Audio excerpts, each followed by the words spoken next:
My stepmom said it right there at the Cinco de Mayo party, loud enough for every cousin, every aunt, every neighbor holding a paper plate to hear. That check is worthless, sweetie. That account was closed months ago. My grandmother was standing 3 feet away. She didn't say a word.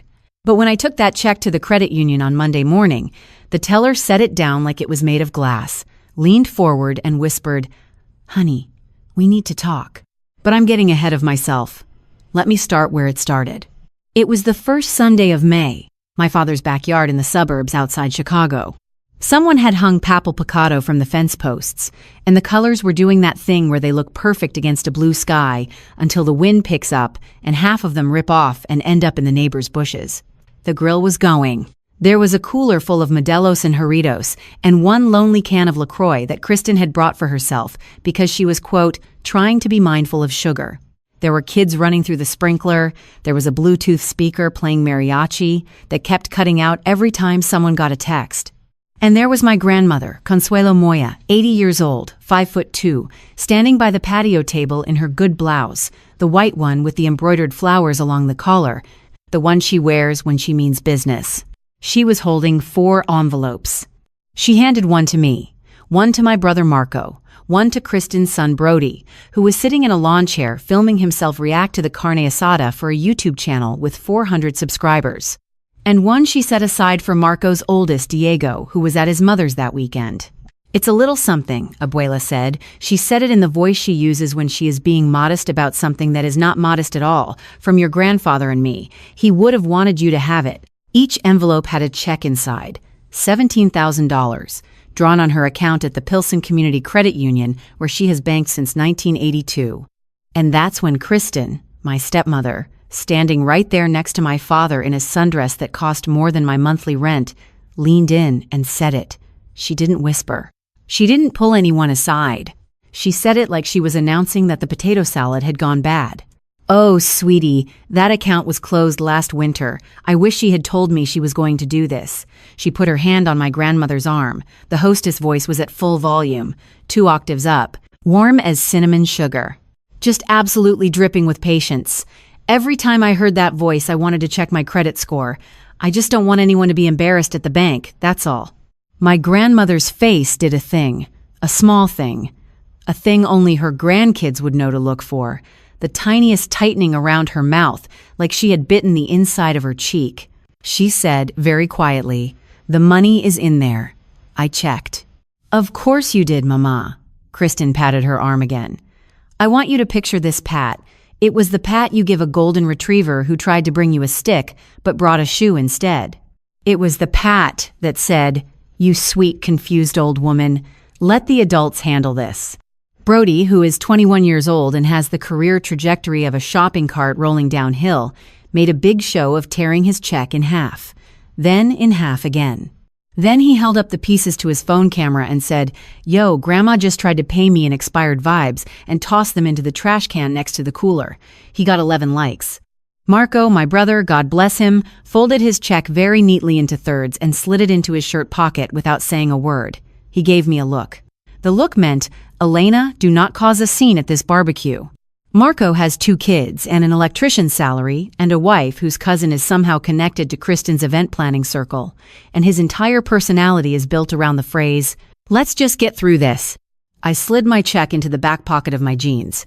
I didn't say anything. I smiled. That's when I noticed Kristen's hand. She was holding a margarita glass, one of the oversized ones she had bought at Home Goods, that she liked to call Fiesta glasses in a voice that made me want to move to another country. And her knuckles were white. She was gripping that glass like it owed her money, just for a second. Then she relaxed, brought it to her lips, and laughed at something my father said. Most people would have missed it. I would have missed it. Except I had been watching Kristen for 5 years, the way you watch a weather system that everyone else says is just clouds. And I need to tell you about the box. There was a wooden box on the table next to my grandmother's purse. Small, dark wood, brass hinges. It looked like the kind of thing you'd find at an estate sale and think, that's someone's whole life in there. My grandfather Arturo had made it with his own hands 40 years ago as a wedding gift. Abuela brought it everywhere. She called it her recipe box. Kristen had never once opened it. "I don't cook Mexican food," she said once, smiling. At Thanksgiving, and I had to leave the room. That box is going to matter later. Everything in that box is going to matter. But right then, on that patio, under the papal picado with the mariachi cutting in and out, I just stood there holding a beer and watching my grandmother blink like someone had slapped her in a room full of people who loved her and did nothing. But I'm getting ahead of myself, because if you don't understand the bakery, you don't understand anything that happened next. The bakery was called Panaderia Moya. It sat on the corner of 18th Street in Pilsen, Chicago, in a brick building with a green awning that my great-grandmother hung in 1958, the year she opened the doors with $400 and a recipe for conchas that she swore had been whispered to her by the Virgin Mary, which my grandfather always said was a beautiful story and also absolutely not true. My great-grandmother ran that bakery for 20 years. When she got too old to stand at the ovens, my grandfather Arturo took over. He was a carpenter by trade but a baker by love, and he turned that little corner shop into the kind of place where the whole neighborhood came every morning. You'd walk in at 6:30, and there'd be a line to the door. Conchas, polvorones, cuernos, orejas. The café de olla was so strong that old Señor Delgado once said it cured his sciatica, which it did not, but he kept coming back anyway. My grandmother Consuelo was the bookkeeper. She sat at a small desk in the back room behind the kitchen, next to a filing cabinet and a calendar from the archdiocese, and she kept every number that bakery ever produced in her head and on paper. 38 years. She never missed a cent. The IRS audited them once in 1991, and the auditor left after 2 hours and told my grandfather, "Sir, your wife's books are better than ours." My mother, Sophia, grew up in that bakery. She told me once that her earliest memory was the smell of bread dough at 4 in the morning and the sound of her father singing along to the radio in the kitchen while her mother counted receipts. My mother married my father Miguel when she was 23. He wasn't a baker, he was a sales rep for a building supply company. But he loved my mother, and he loved the bakery, and every Saturday morning he'd drive us down to Pilsen, and we'd sit at the little table by the window and eat conchas that were still warm and watch the neighborhood wake up. I need to tell you about the recipe box now, the real story of it. My grandfather made it the year he married my grandmother, 1964. He carved it from a single piece of walnut, dark and smooth, with brass hinges he'd ordered from a catalog. It was small enough to hold in 2 hands. He gave it to her on their wedding night and said, "For all the recipes you'll ever need." She filled it with index cards over the years. Conchas, tamales, mole negro, her sister's tres leches. Every card in her handwriting, that small, careful script, the handwriting of a woman who had spent her life making sure numbers added up in recipes, came out right. That box went everywhere she went. Church, family dinners, doctor's appointments. She held it the way some women hold their rosaries. I didn't understand it as a kid. I understand it now. My mother died when I was 14. Ovarian cancer. It wasn't fast. It took 2 years, which is the kind of mercy that doesn't feel like mercy at all. I watched her disappear by degrees, and by the end, the only thing I could do was sit next to her bed and hold her hand and pretend I couldn't hear my father crying in the hallway. After she died, it was me, Marco, and Dad. We ate frozen pizza on Friday nights and pretended the house wasn't too quiet. Dad tried. I want to say that. He drove us to school. He showed up to Marco's baseball games. He sat through my high school graduation with flowers in his lap and tears on his face and didn't say a word about the empty chair next to him. Then, Grandpa Arturo died 6 years ago. Heart attack, in the kitchen of the bakery, at 4:15 in the morning, while the first batch of conchas was in the oven. He died doing what he loved, which is the thing people say when they don't know what else to say, and which is true and also the worst thing I have ever heard. Abuela closed the bakery that week. She locked the door. She stood on the sidewalk and looked at the awning and said, "He built this with his hands. It will be here when we're ready." She never opened it again. The building stayed in her name. She rented the apartment above it to a young couple and collected a small check every month. The neighborhood changed around it. Pilsen has been getting gentrified for years. Condos going up where taquerias used to be. Art galleries replacing auto shops. The building on 18th Street, the one my great-grandmother opened with $400 and a prayer, was now worth 5 times what it had been worth a decade ago. Real estate developers had come knocking twice. Abuela said no both times. "It's not for sale," she told them. "It's for my family." And then Dad met Kristen, charity gala for the Firefighters Union, October 2019. Kristen was a 40-something widow with a teenage son and a smile that could sell waterfront property on the moon. She was an event planner, which meant she knew how to walk into a room and make everyone feel like she was doing them a favor by being there. 6 months later, she had a ring. 8 months after that, she had moved in. By month 10, she was managing the household, which is the phrase she used at parties, and which I personally think is a very generous description of sitting in the breakfast nook, browsing Audi lease options on her iPad. Brody, her son, came as a package deal. Brody is, and I say this with the love of someone who has tried very hard not to be the evil stepsister for 5 years, a complete vacuum of initiative. He failed out of community college once, quit a second time because he said the professors were not aligned with his brand, and once asked me, dead serious, if Chile was in Europe. He runs a YouTube channel where he unboxes things. He has 400 subscribers, 3 of them are bots. He is also somehow the favorite, which would bother me more if I had any interest in being anyone's favorite. The wedding was small, 2020. Pandemic rules. Abuela wore her embroidered blouse and sat in the front row and clapped politely and did not say what I know she was thinking, which is that this woman smiles too much and asks too many questions about the building on 18th Street. I didn't say it either. I was 23. I was dealing with my own mess. Bad marriage, worse divorce, the kind of thing that teaches you exactly how much of your life you can fit in the back of a Mazda. But here we are. Back at the party, the check in my back pocket, the papal picado flapping in the wind, the margarita glass with the white knuckle fingerprints, and the recipe box sitting on the table, quiet and dark and full of things that Kristen never thought to look for. I drove home that night on the Eisenhower Expressway, the check on my dashboard, the skyline getting smaller in the rearview mirror. I had a lot of road to think about why a woman who had never once in 5 years made a careless mistake at a family event would announce to an entire backyard that my grandmother was handing out worthless checks. By the time I pulled into my apartment in Logan Square, I had decided. Monday morning I was going to the bank, just to see. The Pilsen Community Credit Union sits in a strip mall between a laundromat that has been there since the Carter administration and a shop that sells quinceañera dresses in the window and apparently nothing else inside. It has not been remodeled since approximately 1989. The carpet is the color of oatmeal. The lobby smells like printer toner and free coffee that has been sitting on the burner since the Clinton years. There are 2 teller windows, a plastic plant that someone has dusted exactly once in the last decade, and a framed photograph of the credit union's founders that hangs slightly crooked and has hung slightly crooked for as long as I have been alive. I have been going to that credit union since I was small enough that my grandmother had to lift me up to see over the counter.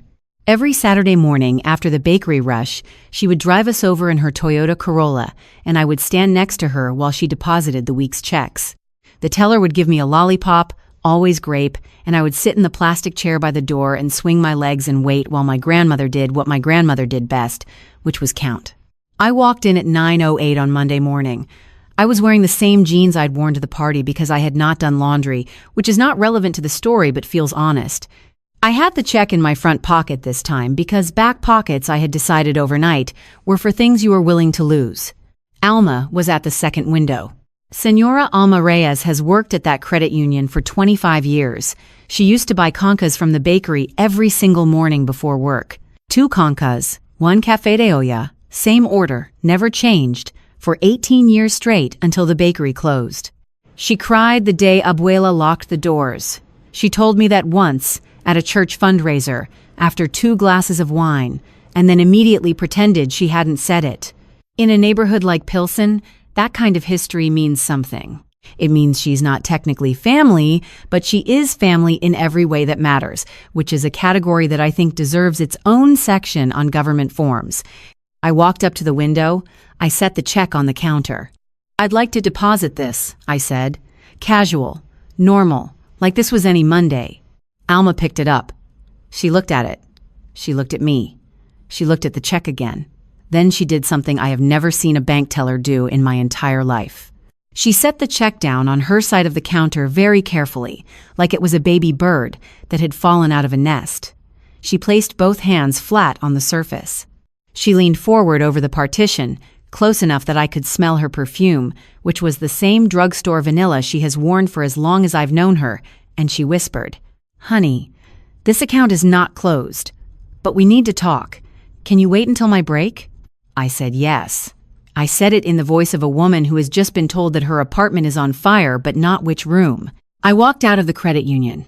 I got into my car, a Mazda with a dent in the rear bumper from a Target parking lot incident that I have been meaning to fix since the first year of the pandemic. I sat there. I turned on the radio. I turned off the radio. I opened a podcast about the history of tamales. I did not hear a single word of it. I sat in that parking lot for 40 minutes watching a woman carry 3 bags of laundry into the laundromat next door, and I thought about every single time in the last 5 years that Kristen had smiled at my grandmother and called her Mama. At 9:50 on the dot, the side door of the credit union opened. Alma walked out holding a manila folder and a Diet Coke. She was wearing her reading glasses pushed up on her head and the expression of a woman who was about to do something that could get her fired and had decided to do it anyway. She walked across the parking lot. She opened the passenger door of my Mazda. She sat down, set the Diet Coke in the cup holder, and put the folder on her lap. She did all of this like we were 2 teenagers about to skip school and drive to the lake. "Elena," she said, "I cannot give you account records, legally. I want to be very clear about that because I would like to keep my job, and Eduardo the manager has been looking for a reason to write me up ever since I told him his mustache looks like it's trying to escape his face."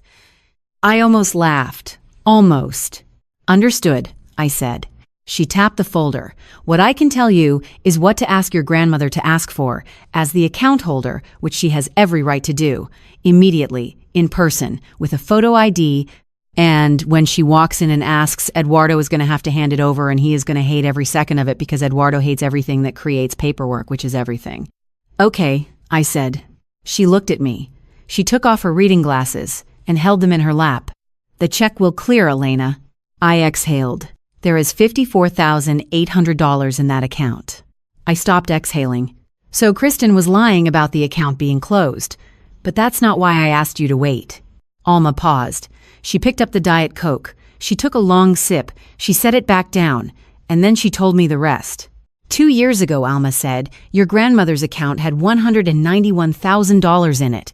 I want you to sit with that number for a second, because I had to. $191,000. A lifetime of bookkeeping.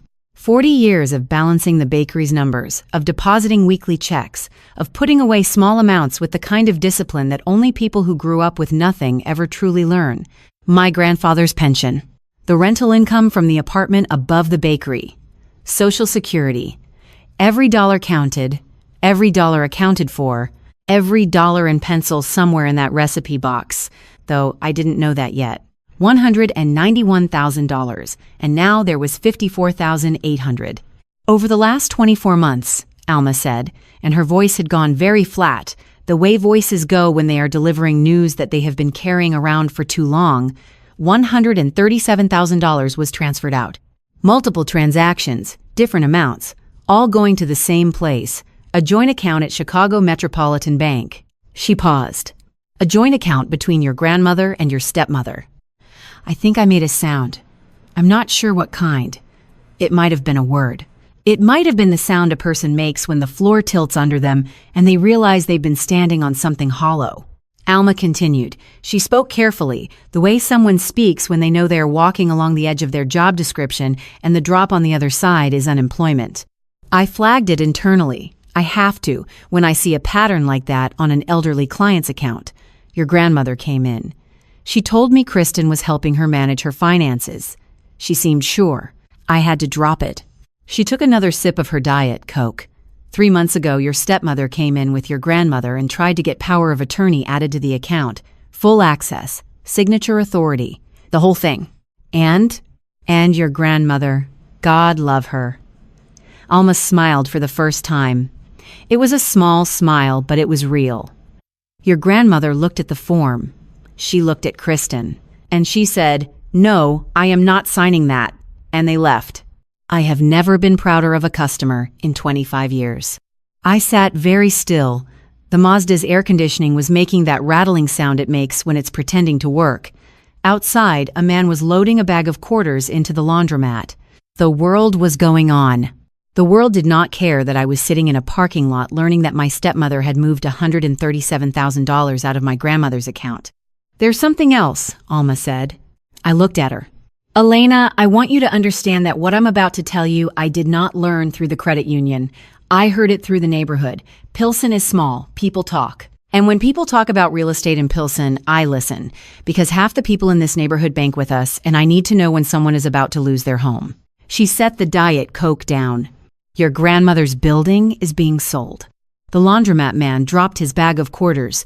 They hit the pavement and scattered in every direction, and he said a word that I will not repeat. I barely noticed. "What?" "The building. The bakery. On 18th Street. There's a developer, a company called Lakeshore Capital. They're buying it. The paperwork is already in motion. I heard it from Rosa at the title company last week. She mentioned the address, and I almost dropped my phone. My grandmother would never sell that building." "I know." Alma looked at me steadily. "The sale is being handled by," and I'm quoting Rosa here, "the owner's daughter-in-law. Closing is in about 30 days. 30 days. Someone was selling my grandmother's building. The building my great-grandmother opened with $400 and a recipe from the Virgin Mary. The building my grandfather built out with his own hands, where he died at 4:15 in the morning with conchas in the oven. The building my grandmother had looked at on the day she locked the doors and said, 'It will be here when we're ready.' Someone was selling it. And that someone was Kristen." "Elena," Alma said. She put her hand on my arm. "Not the Kristen Pat, the real kind. Your grandmother needs to come into this branch and request her last 24 months of statements. She needs to do it before anyone else knows she's doing it. And she needs to do it soon, because whatever is happening with that building, it's moving fast." She opened the car door. She paused. "I'm telling you this because I have known your grandmother since the day I moved to this neighborhood and walked into that bakery and she gave me a free concha because I looked lost. That was 1997. I was not lost. I was just new. But she gave me the concha anyway. That's the kind of woman she is." She got out. She walked back into the credit union. She did not look back. I sat in the parking lot for another 20 minutes. I watched the laundromat man pick up his quarters one by one. I counted them with him. I don't know why. I think my brain needed something small to hold on to. Then I called in sick to work, which I have not done in 3 years, and which my manager took with the kind of suspicion you'd expect from a woman who once watched me drag myself into the restaurant with 102 fever because we were short-staffed for a catering order. I drove across the street to the Walgreens. I bought a breakfast sandwich, the kind that comes in plastic and tastes like regret, and a blue Gatorade. I sat in my car in the parking lot and I ate that sandwich like a hostage negotiation, slowly, deliberately, with the kind of focus that only comes when your brain is trying very hard not to think about the thing it is absolutely thinking about. My Monday calendar said, "Follow up on the Dominguez catering order and fix the walk-in thermostat." My Monday calendar did not say, "Learn that your stepmother has stolen $137,000 from your grandmother and is selling the family bakery out from under her in 30 days. I finished the sandwich, I wiped my hands on my jeans, I thought about my dad.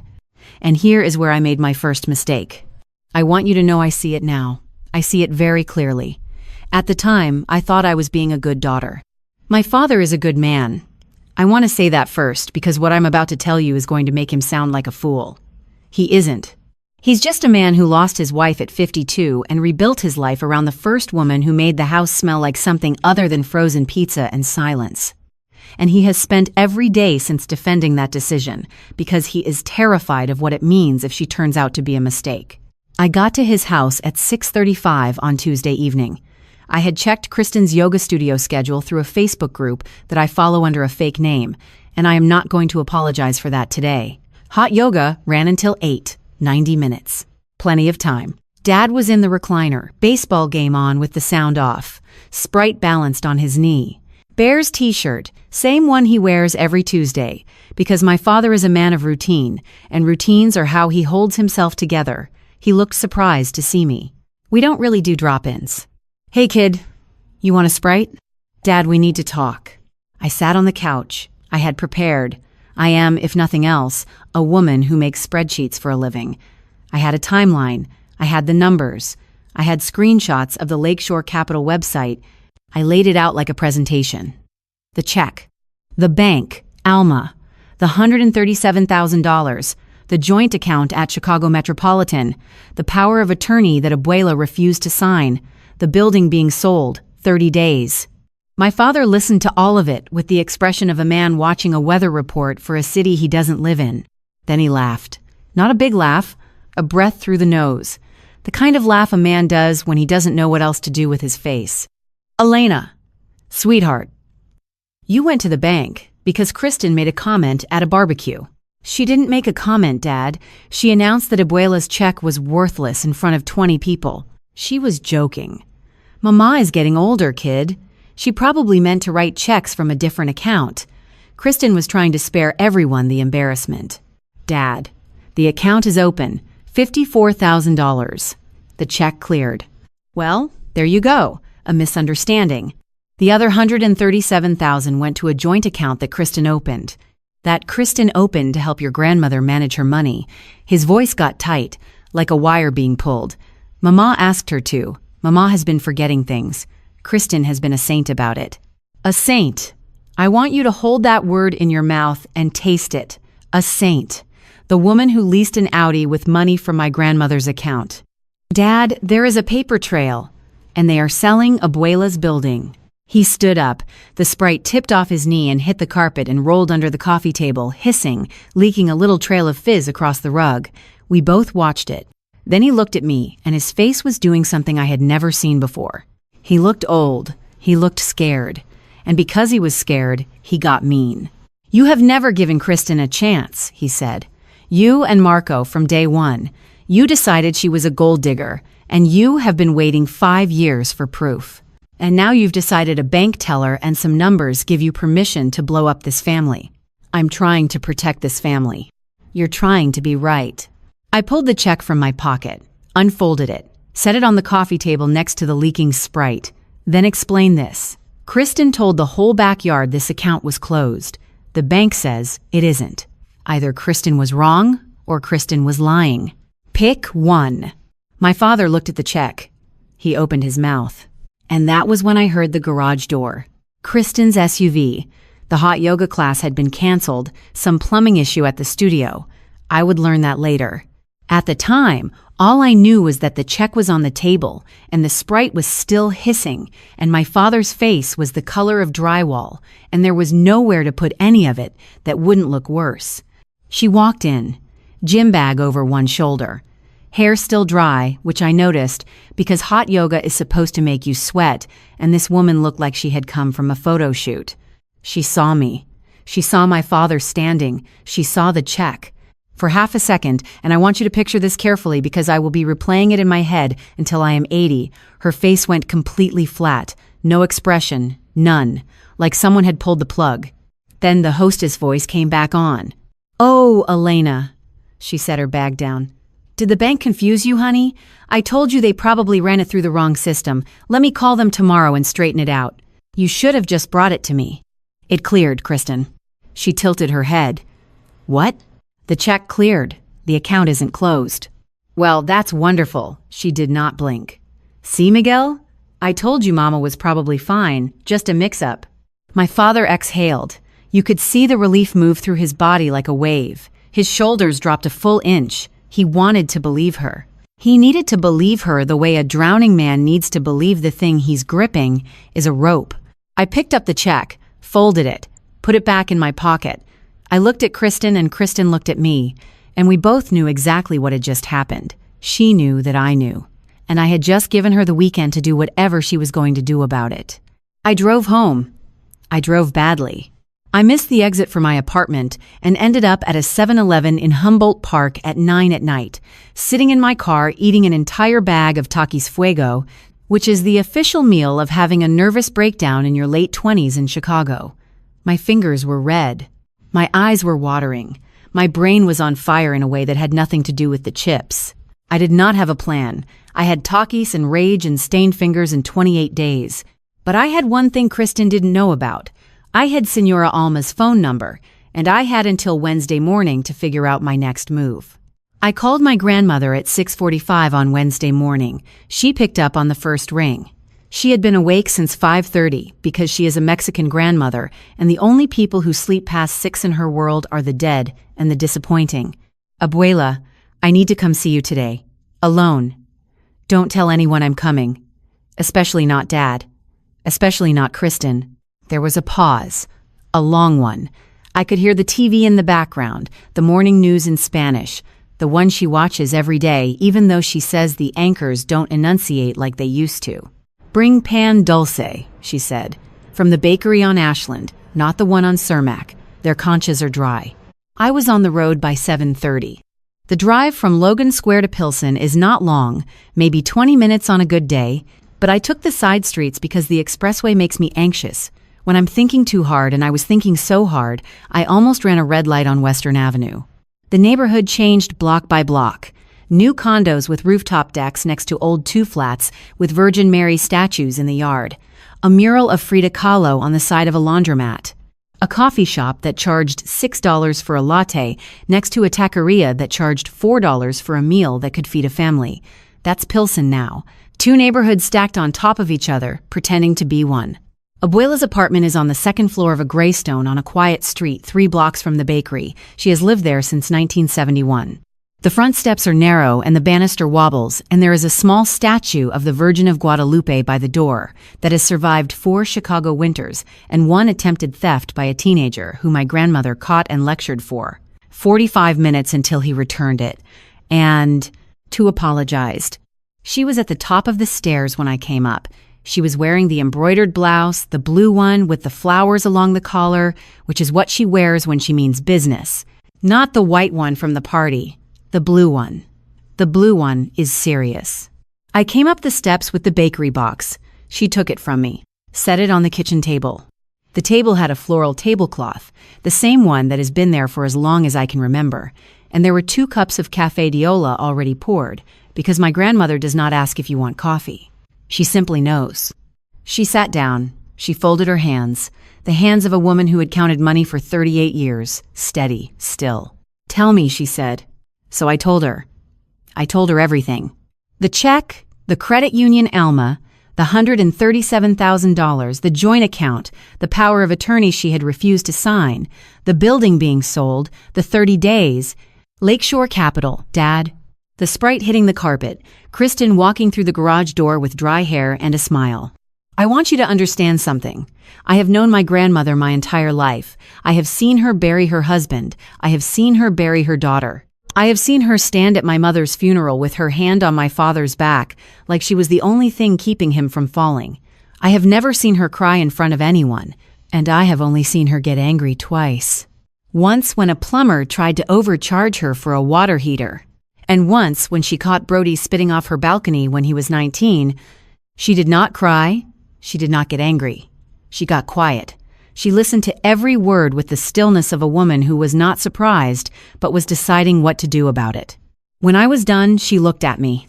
Her eyes were clear. Her jaw was set. Mija, she said, get the recipe box. Top shelf of the pantry, behind the canned chipotles. I went to the pantry. I reached past the cans of chipotles in adobo, past the dried chiles, past the bag of masa that has been there since last Christmas. And there it was. The wooden box. Dark walnut, brass hinges, small enough to hold in 2 hands. The box my grandfather carved in 1964 as a wedding gift. The box she had brought to the party, the box she brought everywhere, the box that Kristen had never once opened because she didn't cook Mexican food. I brought it to the table. I set it down between our coffee cups. Abuela opened the lid. Inside there were index cards, dozens of them. Conchas, tamales, mole negro, tres leches, champorado, her sister Rosario's arroz con leche.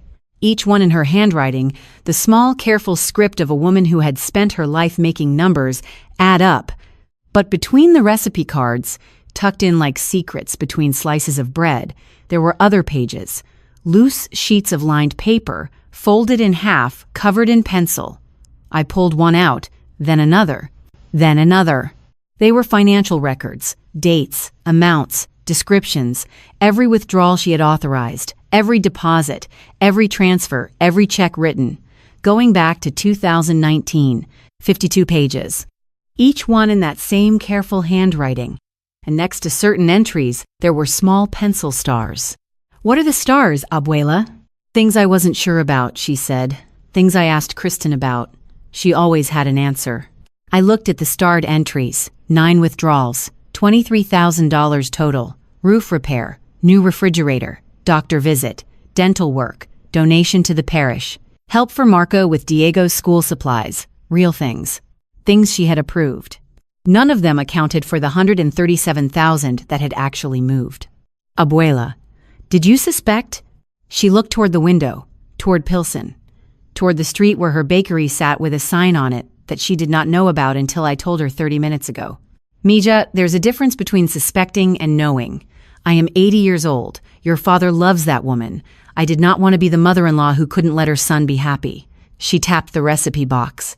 "But I also did not raise a family on numbers I couldn't trust, so I kept the book. I love this woman. I would burn down a city for this woman." She reached beneath the collar of her blouse and pulled out a thin silver chain. On it, a small brass key. "Safe deposit box," she said. "At the credit union. There are copies of everything I've signed in the last 5 years." She stood up. She smoothed her blouse. "We're going to the bank, and then we're going to the bakery. I want to see what they've done to my building." We drove to the credit union in her ancient Toyota Corolla because, in her words, "Your car smells like fast food and broken dreams, and I am not arriving at my own bank smelling like a drive-thru." She was not wrong.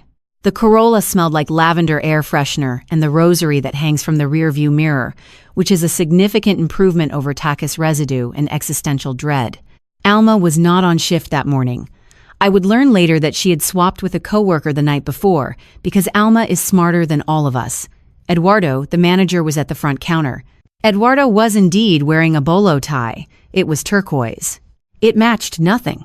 My grandmother walked up to that counter and said something I had never heard from her before. Not the words themselves, but the voice. It was the voice of a retired bookkeeper who had spent 38 years balancing the books for a family bakery and was not, at this stage of her life, in the mood. "I would like the last 24 months of statements for my account. I would like the opening documents for any account that has my name associated with it at this institution or any affiliated institution. And I would like copies of every form I have signed in the last 3 years." She set her ID on the counter. "Today, I will wait." Eduardo said it would take a while. My grandmother looked at him the way she looks at people who tell her things she already knows. "I have nowhere else to be," she said. We waited 2 hours and 14 minutes. We sat in the plastic chairs by the door, the same chairs where I used to swing my legs with a grape lollipop. Abuela opened the bakery box. We ate the pan dulce. The concas from the place on Ashland were perfect. Soft, golden, the crumble on top, dissolving on your tongue, not dry. She nodded approvingly and said, "Almost as good as ours," which from my grandmother is the highest compliment a competing bakery will ever receive. At 11:22, Eduardo came out with a manila envelope and an expression that suggested he would rather be literally anywhere else. What we got back was 6 bank statements and a copy of the joint account opening form from Chicago Metropolitan Bank. We sat in the Corolla in the parking lot and went through them together. My grandmother put on her reading glasses, the square ones with the chain, and she went through each page the way she used to go through the bakery's weekly receipts, line by line, number by number. The statements confirmed everything Alma had told me. $137,000 moved in chunks over 24 months, 3,000 here, 5,000 there, 8,000 in 1 month, 12,000 in another. Always to the same joint account, always just below the threshold that would trigger an automatic review. Whoever had set this up knew how banks worked. Kristen had been an event planner, sure. But before that, she had mentioned once, at a dinner, that she had done some bookkeeping for a property management company. I had filed that away the way you file away a fact that doesn't matter yet. Then Abuela looked at the joint account form. She stared at it for a long time. She held it up to the light coming through the windshield. "This is my signature," she said. My stomach dropped, but it was not on this line when I signed it. She turned to me. Her face was absolutely still.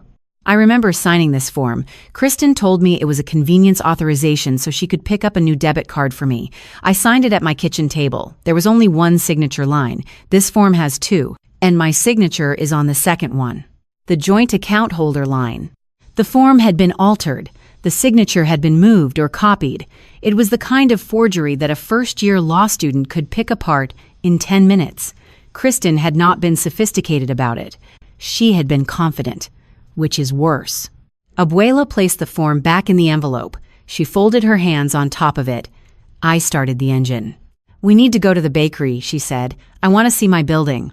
The drive from the credit union to 18th Street took 4 minutes. I could have walked it. I had walked it 1,000 times as a kid. Past the murals, past the taqueria on the corner, past the shop that sold paladas from a cart out front. The neighborhood was the same, and it was not the same. New paint on old brick, a yoga studio where the shoe repair used to be. I turned the corner onto 18th Street. The sign was on the front of the building, bolted to the brick next to the green awning that my great-grandmother had hung in 1958. White background, blue lettering, professional. For sale commercial property. Lakeshore Capital Development. With a phone number. I pulled over. I did not say anything. I did not have to. My grandmother looked through the windshield. She looked at the awning. She looked at the sign. She read every word on it slowly, the way she reads everything, because Consuelo Moya does not skim. I took out my phone. I dialed the number on the sign.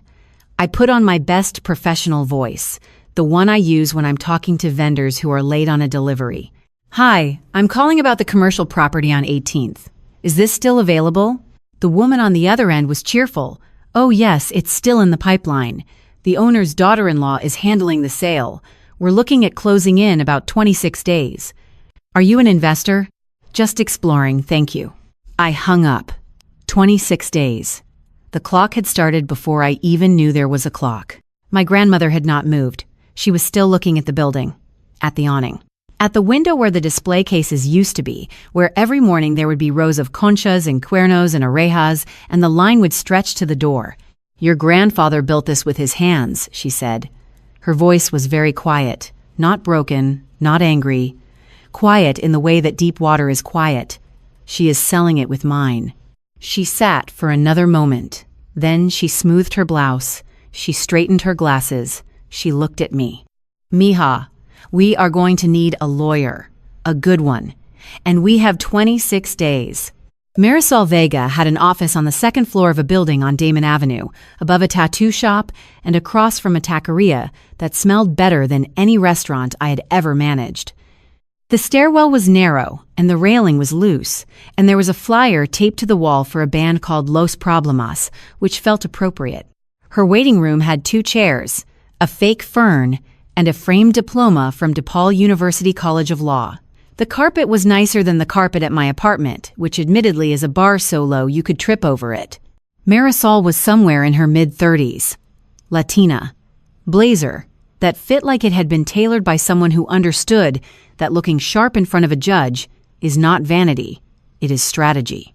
She had the kind of calm voice that immediately makes you feel like you have been handling a crisis very poorly, which, to be fair, I had.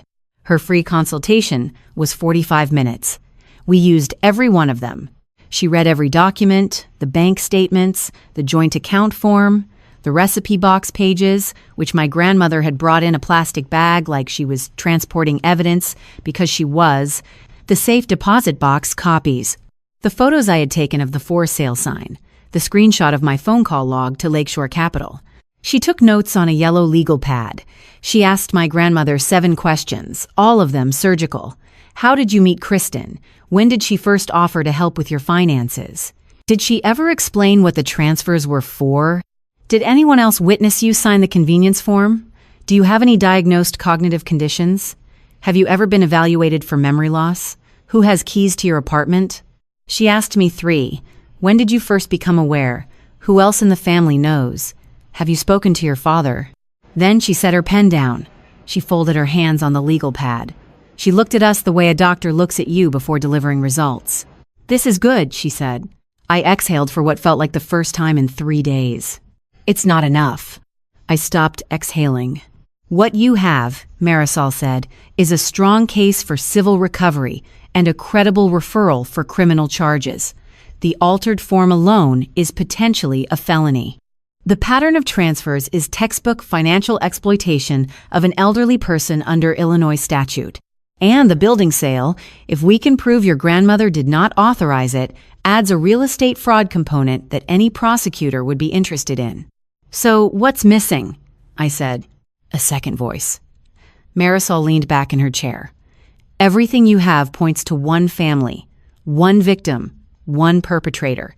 A defense attorney is going to argue that your grandmother signed that form willingly, that she got confused about the line, that the transfers were authorized verbally, that Kristen was helping manage finances for a woman who, and I'm sorry to say this, Mrs. Moya, they will describe as elderly and declining. I am not declining, my grandmother said. She said it the way she said everything, quietly, completely. I know that, I believe that, but a jury doesn't know you the way your granddaughter does. Kristen is going to put on her best outfit, and she is going to cry on the stand, and she is going to tell 12 strangers that you are a sweet, confused old woman whose late life decline she has been desperately trying to manage. And unless we can show that she has done this before, to someone else, outside this family, it becomes your word against hers. The room was quiet. I could hear the bass from the tattoo shop below us. Someone was getting inked to a reggaeton beat. However, Marisol said, and she held up one finger, I can do something about the building right now, today. If your grandmother did not authorize that sale, and based on what I'm seeing, she clearly did not, I can file an emergency injunction to freeze the transaction. It goes before a judge within 48 hours. If granted, the sale cannot proceed until the court lifts the order. Do it, my grandmother said. She did not hesitate. She did not look at me. She looked at Marisol the way one professional looks at another. Marisol nodded. I'll file this afternoon. The building will be frozen by Friday at the latest. That buys us time. But Elena, she looked at me. The injunction is a tourniquet.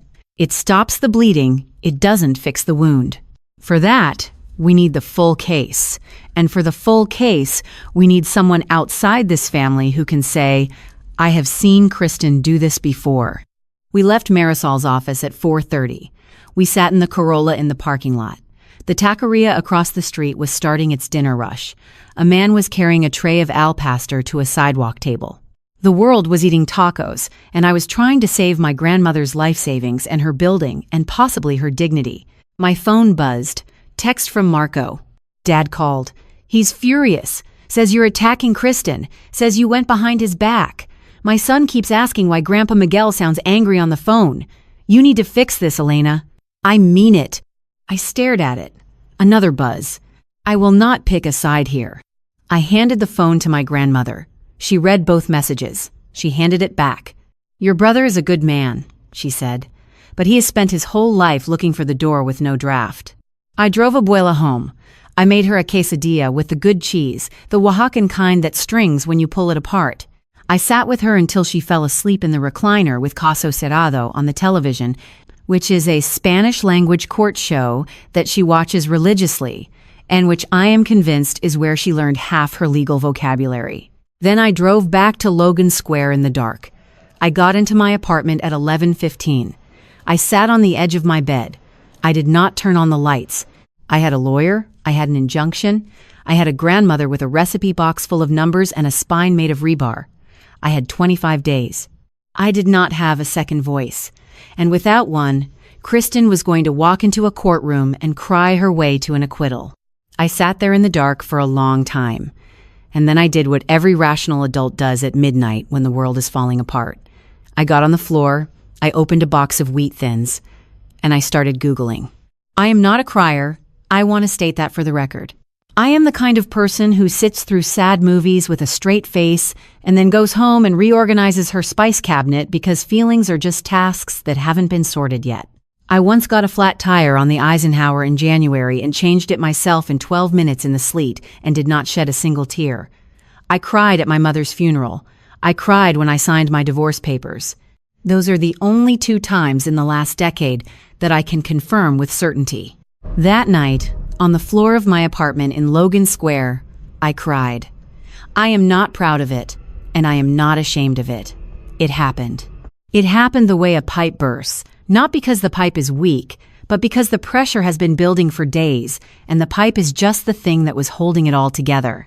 I also screamed into a throw pillow I bought at Target 3 years ago for $12, a pillow with a geometric pattern that has never matched anything in my apartment and which has now absorbed more of my emotional breakdowns than any therapist I've ever seen, which is 0 therapists, because I don't have insurance that covers it, and that is a different story for a different day. At 1:17 in the morning, I was sitting on the floor in my closet, which is where I go when I want to feel enclosed in a way that is comforting rather than clinical, eating wheat thins straight from the box and Googling things. How much does it cost to move to Portland? Is 28 too young to start over? Can you disown a stepmother in Illinois? Average salary for restaurant managers in Oregon. That last one was almost practical, which scared me more than the crying. At 1:42, I closed all the tabs. I sat in the dark. I listened to the radiator clicking, which it does every night because this building was constructed during the Eisenhower administration, and no one has updated the heating system since. And then, at 2:17, I remembered Senora Gutierrez.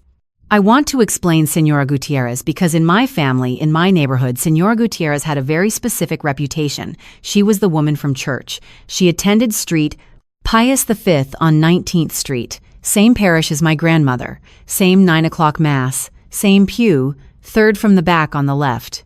Her husband had died in 2018.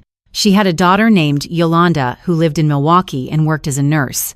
She was 82 years old, and she lived alone in a 2-flat on Loomis that her husband had paid off in 1997.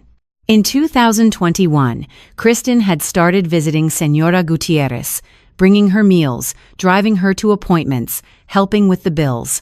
The parish thought it was lovely. My father thought it was proof that Kristen had a generous heart. Even I, and I am ashamed to admit this, even I thought it was nice. I thought, okay, maybe she's not all bad. Maybe this is just who she is, a helper. By 2022, Senora Gutierrez had lost her house. The details were murky, something about a reverse mortgage she didn't understand. Something about documents she signed that she thought were for something else.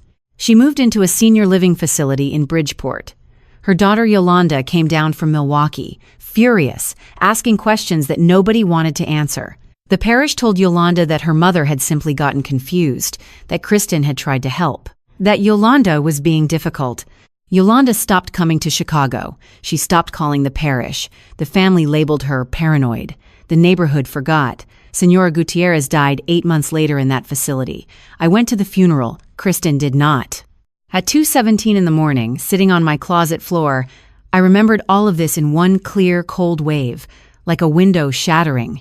Every detail, the meals, the appointments, the house on Loomis, the daughter who tried to tell everyone what was happening and got called crazy for it.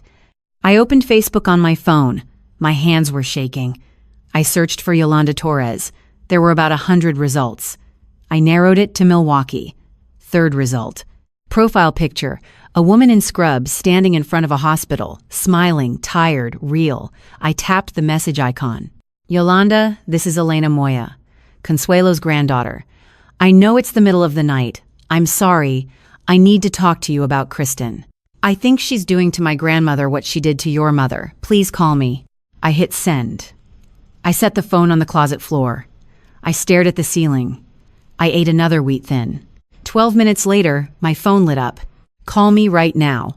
I called. She picked up on the second ring. I could hear nothing in the background, which meant she was either alone or she had gone to another room, which meant she had been awake, which meant she had been waiting for something and she didn't know it was this.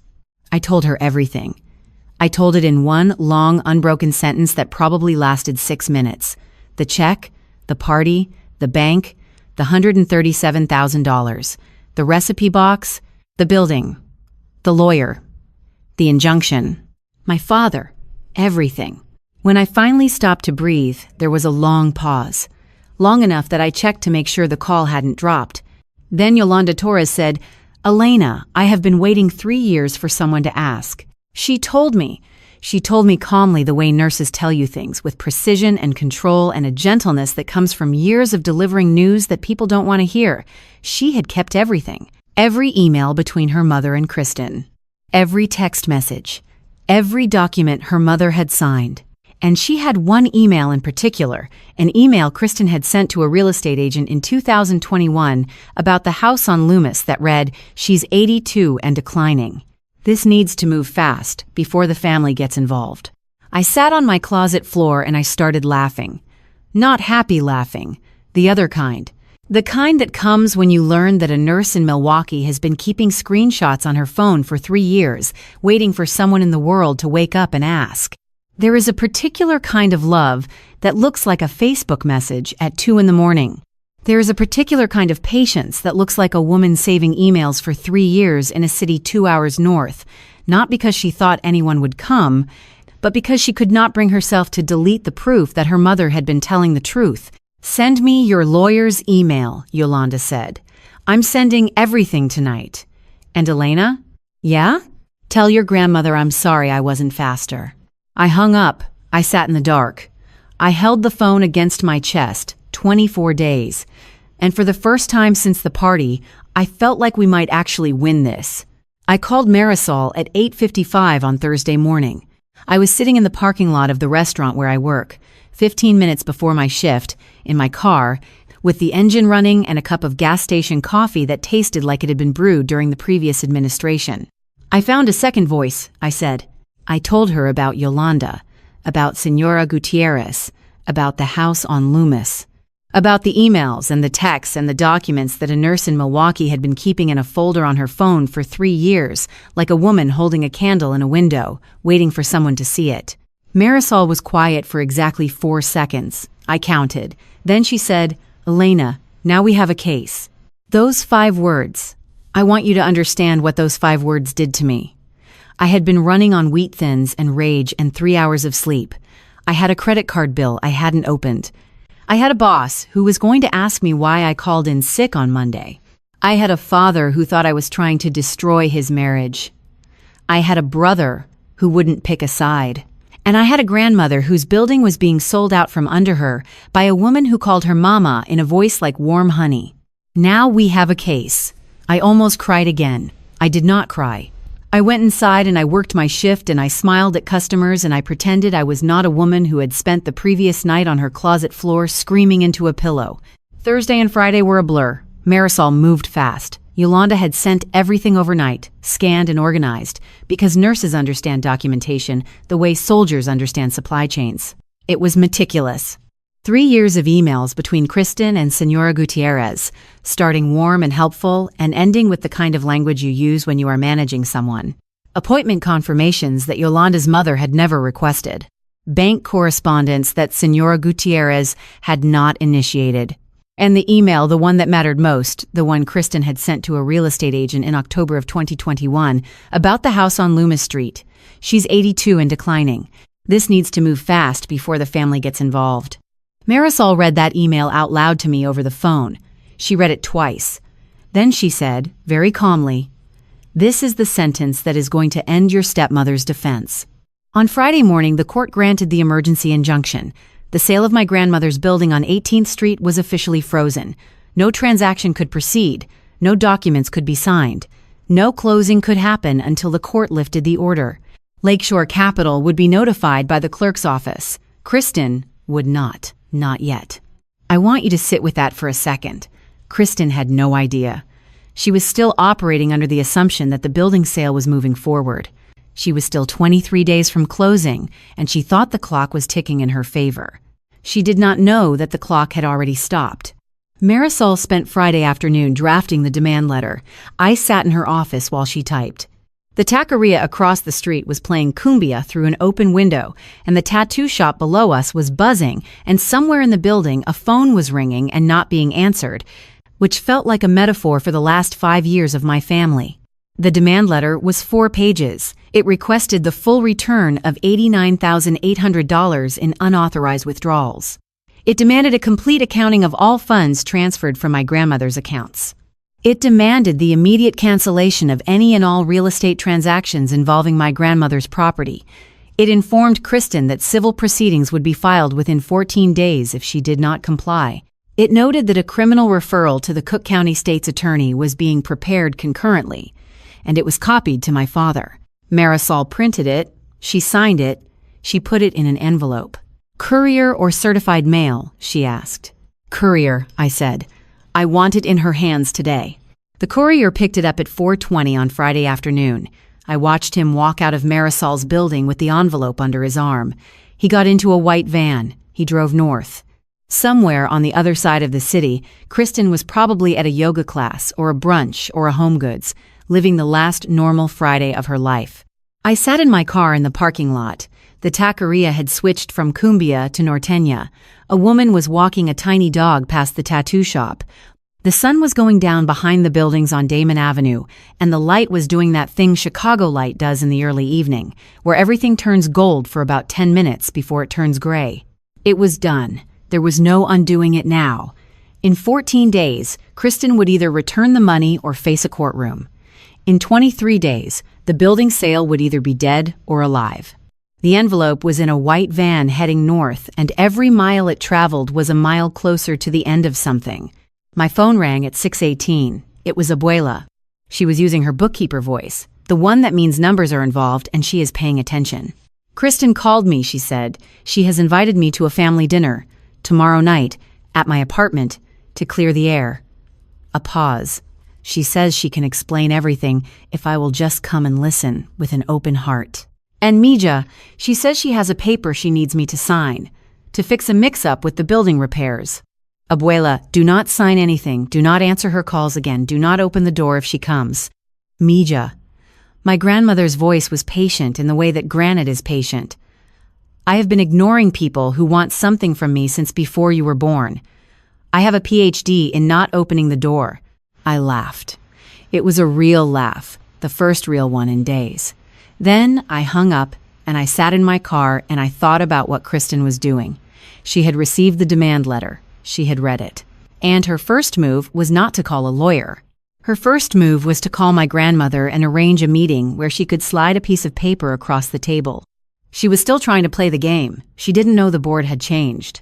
23 days. Kristen tried Marco next, because Kristen always knew exactly which door to knock on. I want you to understand something about my brother. Marco is not weak. Marco is a man who wakes up at 5:30 every morning and drives to job sites and runs wire through walls and crawls spaces and comes home smelling like copper and drywall and picks up his kids from school and helps with homework, eats dinner standing up at the kitchen counter because by the time he sits down, he's too tired to get back up. Marco is not weak. Marco is tired. And tired people pick the path with the fewest obstacles, not because they don't care, but because they are trying to survive the week. Kristen knew this about Marco the way a locksmith knows the inside of a lock. Friday evening, around 7:30, while the demand letter was somewhere on the north side of Chicago in the hands of a courier, Kristen showed up at Marco's house in Berwyn. She brought a deep dish pizza from Lou Malnati's, the good kind, with the buttery crust that costs $40 and is specifically designed to make people feel loved. She brought 2 tickets to a Bears preseason game for Marco.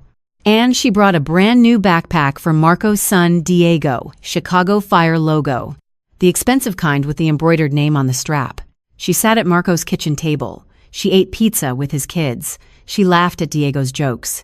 She told Marco's wife that her highlights looked beautiful, which they did, but that's not the point.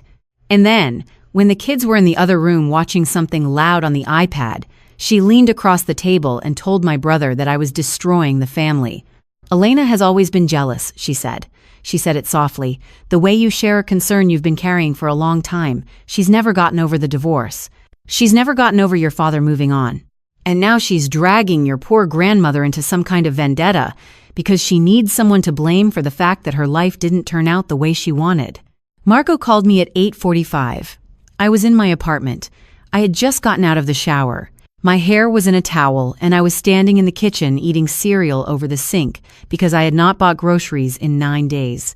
"She came to my house, Elena." His voice was tight, not angry, confused, which is worse because confused means the manipulation is working. "She brought my son a backpack. He loves it. He's wearing it around the house right now. He calls her Grandma Kristen. I closed my eyes. Elena, she sat at my table and she cried. She says you're making things up. She says Abuela is confused and you're taking advantage of it. She says Dad is heartbroken. And I know you, but she was in my kitchen and my kid was showing her his homework and I don't know what to believe anymore. I set the cereal bowl down. I leaned against the counter. Marco, I am going to send you something. Everything. The bank statements, the altered form, the recipe box pages, the lawyer's demand letter, the photos of the for sale sign on Abuela's building, and an email that Kristen sent about another old woman she did this to where she wrote, and I am quoting, "She's 82 and declining. This needs to move fast before the family gets involved." Silence. Read it. All of it. Do not respond to me until you have read every page.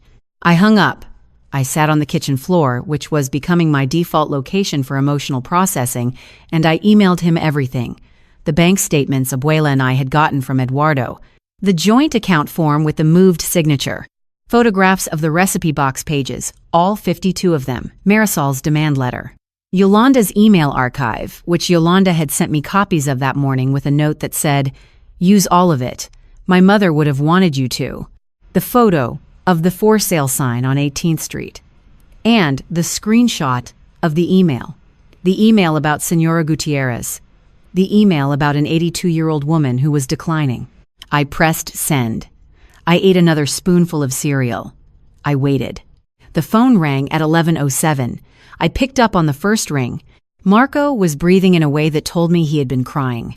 My brother does not cry.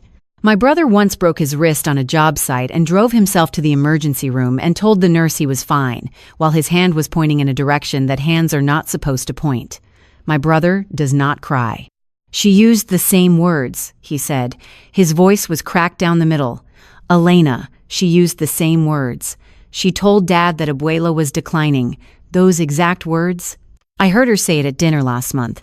Mama is declining, and someone needs to step in before it's too late. It's the same sentence. It's the same playbook." I did not say anything. I let him sit with it. "What time Saturday?" he said. "There's no meeting at Abuela's house, Marco. Kristen set that up herself. Abuela never agreed to it." "Then where?" "The bakery. We're meeting at the bakery. On 18th Street. Because that's what she's trying to take, and she's going to walk in and find out it's not for sale anymore." There was a long silence. Then Marco said, very quietly, "I'll be there at 1:50. I hung up.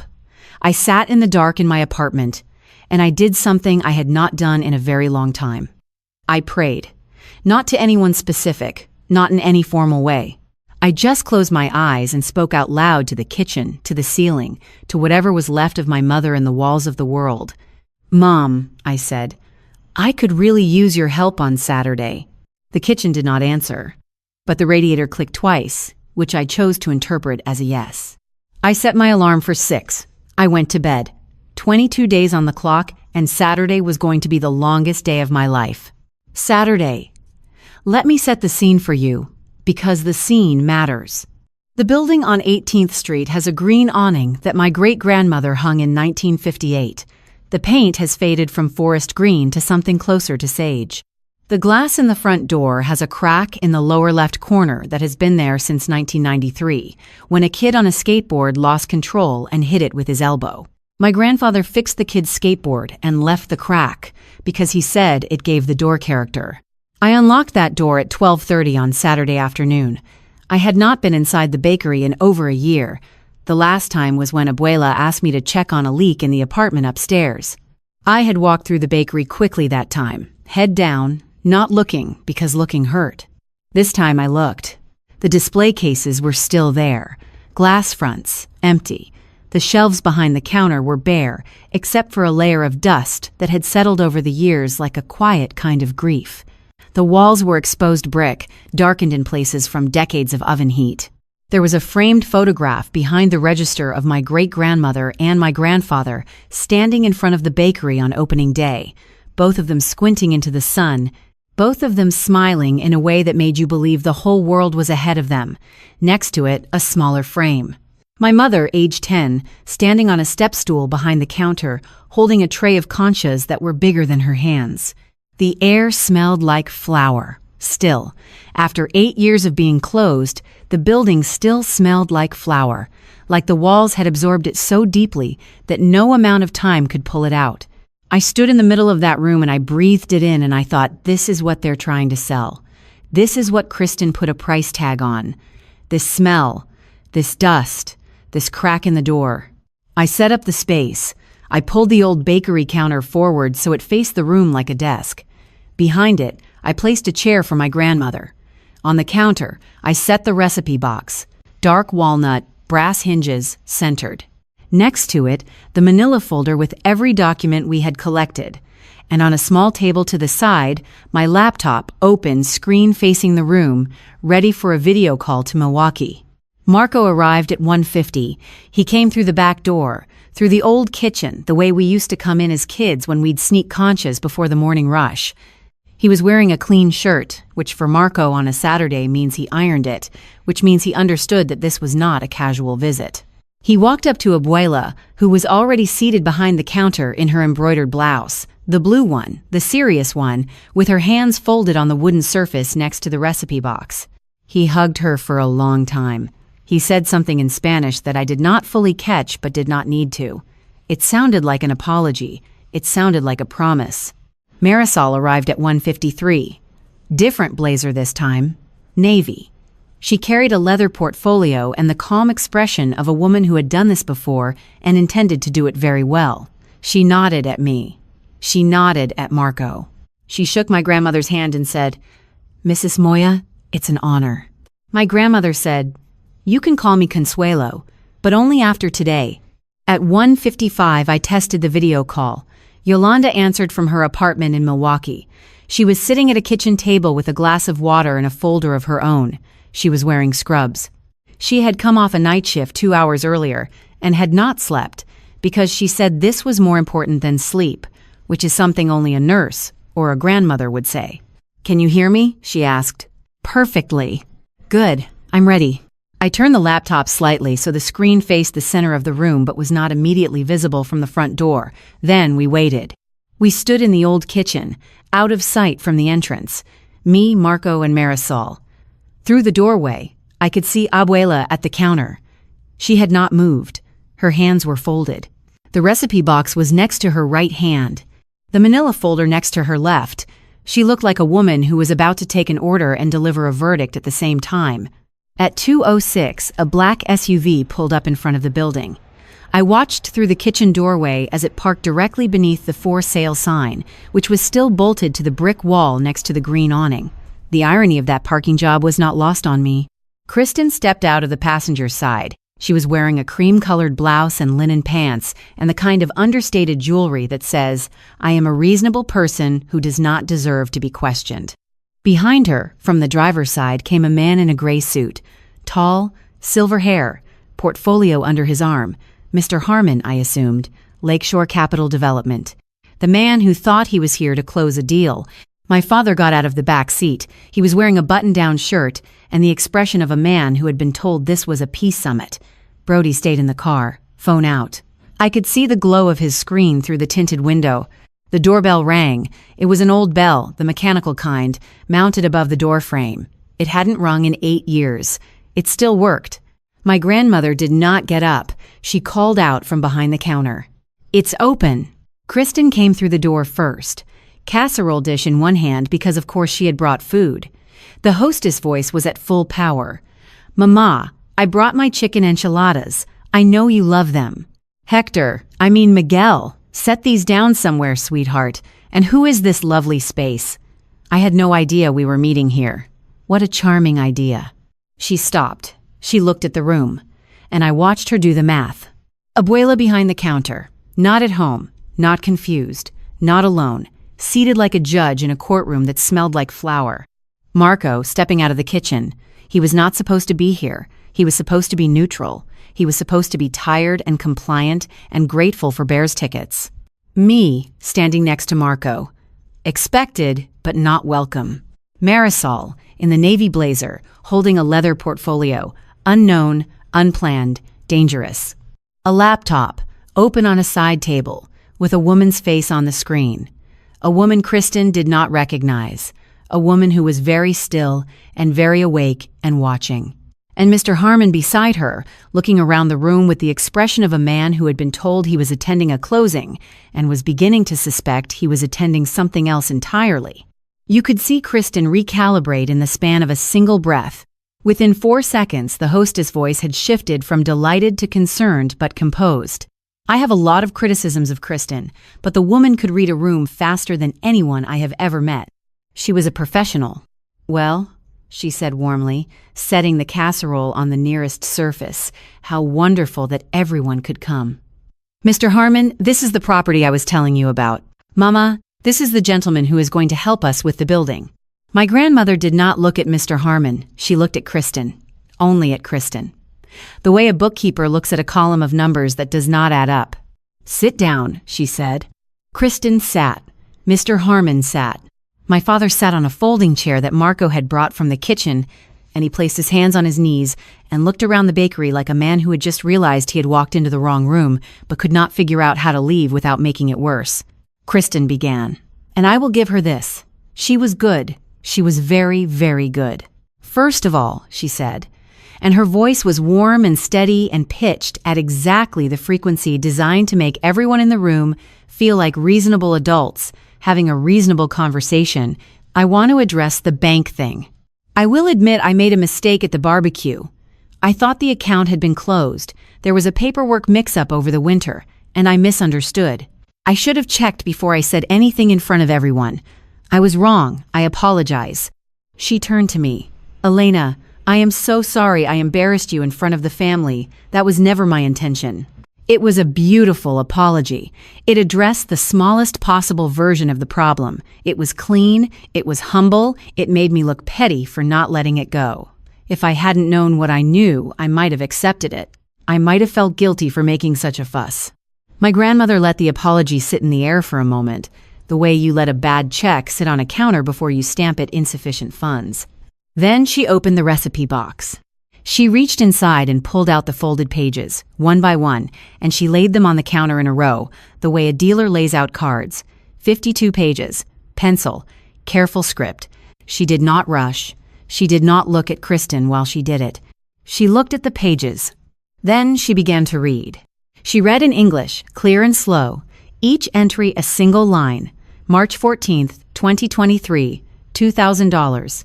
Roof repair authorized. She turned the page. April 2nd, 2023. $1,500. New refrigerator authorized. Another page. June 19th, 2023. $800. Doctor visit copay authorized. She read 19 entries. She read the date, the amount, and the reason for each one. $23,000 total. Every dollar she had approved. Every dollar she had written down in pencil with a steady hand in a recipe box that no one had thought to open. When she was done, she set the last page down. She folded her hands. She looked at Kristen. Those are the withdrawals I authorized, she said. $23,000 over 24 months. I have the records. I have always had the records. She paused. Can you explain the other $137,000? The room went very quiet. The kind of quiet where you can hear the building breathe. Somewhere outside, a car drove past with its music playing. It faded. The quiet came back. Kristen smiled. It was a smaller smile than the one she had walked in with. A tighter smile. The smile of a woman who is adjusting her grip on something that is slipping. Mama, I moved that money to a joint account to protect you. You've been so forgetful lately, and I was worried that someone might take advantage. The money is safe. It's in our account. I've been managing it for you. You have spent $94,000 of it, my grandmother said. The smile flickered. On things for you, Mama. Groceries, the new air conditioner, the hospital bills from your hip. My hip surgery was covered by Medicare and my supplemental insurance. I have the paperwork. I have always had the paperwork. My grandmother's voice did not rise. It did not waver. It was the voice of a woman reading a balance sheet that did not balance. The air conditioner cost $6,400, and you and Miguel paid for half as a Christmas gift. You told me that yourself. She opened the manila folder. She pulled out a bank statement and laid it flat on the counter. You leased an Audi. $47,000 over 2 years. Another statement. You spent $12,000 at a resort in Scottsdale last March. Another. You paid off your son's credit card debt, $8,500. Another. You made $6,200 in payments to your homeowners association. She looked up. Kristen, you bought yourself a life with my money, and you told my son that I was too confused to notice. Mr. Harmon shifted in his chair. He looked at Kristen. He looked at the statements on the counter. He looked at the door. My grandmother was not finished. And now, she said, you are trying to sell my building. Kristen opened her mouth. Mama, the building needs work, and I was simply trying to find the best option to help you with the maintenance costs. Mr. Harmon's company has a very generous offer that would allow you to... I am Marisol Vega. Marisol stepped forward from the side of the room. She spoke quietly, but the words filled every corner of that bakery. I represent Mrs. Consuelo Moya. You received a formal demand letter yesterday by courier. You have 13 days to respond. And I should inform you that an emergency injunction was granted by the Circuit Court of Cook County on Friday morning. The sale of this property is frozen. No transaction can proceed. Mr. Harmon turned to Kristen. His face had changed. The professional courtesy was gone.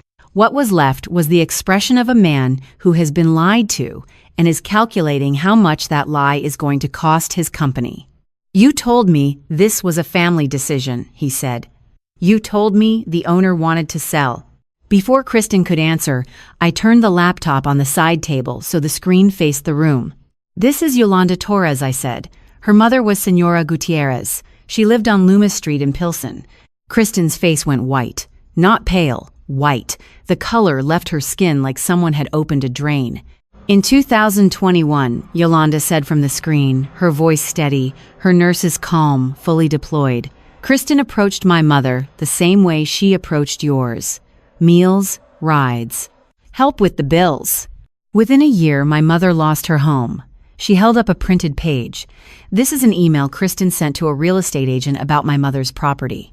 It says, she's 82 and declining. This needs to move fast before the family gets involved. The silence that followed was the loudest sound I have ever heard. My father picked up the printed email that Marisol had placed on the counter. He read it. He read it again. I watched his face. I have seen my father at my mother's funeral. I have seen him the morning he had to put down the dog we'd had since I was 7. I have never seen the look that was on his face then. It was not anger, not yet.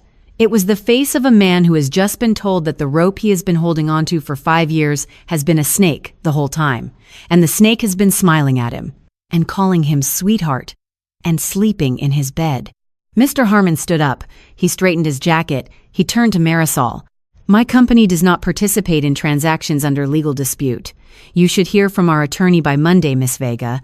I apologize for any involvement on our part. He looked at Kristen. You told me she wanted to sell. He walked out. The old doorbell rang behind him. Kristen stood up.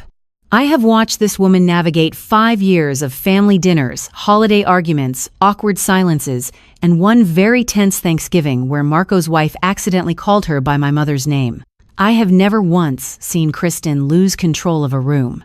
She has walked into situations that would flatten most people, and she has come out the other side with her hostess voice intact, and everyone around her wondering if maybe they were the ones who had been wrong. She stood up, and she was already composing herself. You could see it happening in real time, the way a machine reboots. The face smoothing, the shoulders pulling back, the chin lifting. She was going to walk out of this bakery with her dignity sewn together at the seams, and she was going to get into that SUV, and she was going to call a lawyer, and she was going to find a way to make this someone else's fault. I could see the whole playbook loading behind her eyes. I am not going to sit here and be ambushed, she said. Her voice was steady, controlled, almost impressive. I came here in good faith to have a family conversation, and instead I've been subjected to a coordinated attack. I will be speaking with my own attorney, Hector Miguel. She caught herself. She always called my father Hector when she was performing. His real name only came out when she was scrambling. Miguel, I'll be in the car.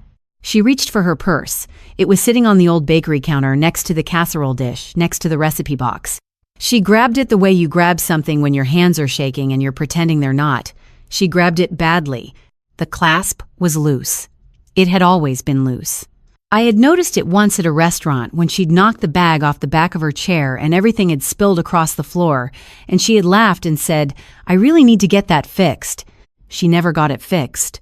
As she yanked the purse off the counter, the flap opened. Papers slid out, not all of them, just enough.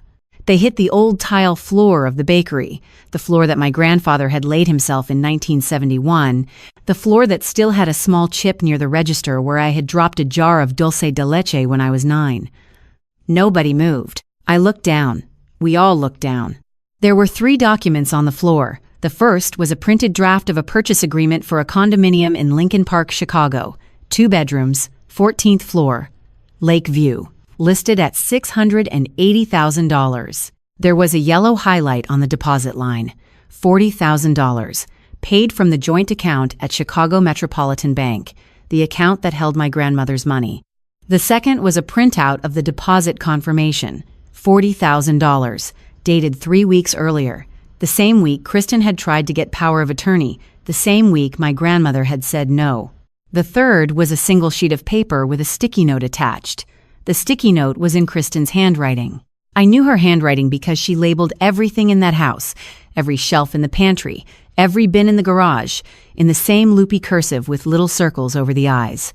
The sticky note said, "Mama, sign here to fix the repair paperwork." And there was an arrow, drawn in pink pen, pointing to a signature line on the document beneath it. The document beneath it was a motion to withdraw the emergency injunction. She had brought it with her. She had walked into my grandmother's bakery with a casserole dish in one hand and a legal document in her purse, designed to undo the only thing standing between her and the sale of this building. She had planned to sit across from an 80-year-old woman, feed her chicken enchiladas, and slide a piece of paper across the table that would have given Kristen everything. Nobody spoke. The papers lay on the floor between us like a confession that had fallen out of someone's mouth by accident. My father got up from his chair. He walked to where the papers were. He bent down. He picked them up, one by one, slowly, the way you pick up something fragile that has already broken. He read the condo agreement. He read the deposit confirmation. He read the sticky note. He read the sticky note twice. Then he looked at his wife. And when he spoke, his voice was so quiet that I almost missed it. It was the voice of a man who has used up every other voice he has. "Get out of my mother's bakery." Kristen's face changed. The composure cracked, not all at once, in stages.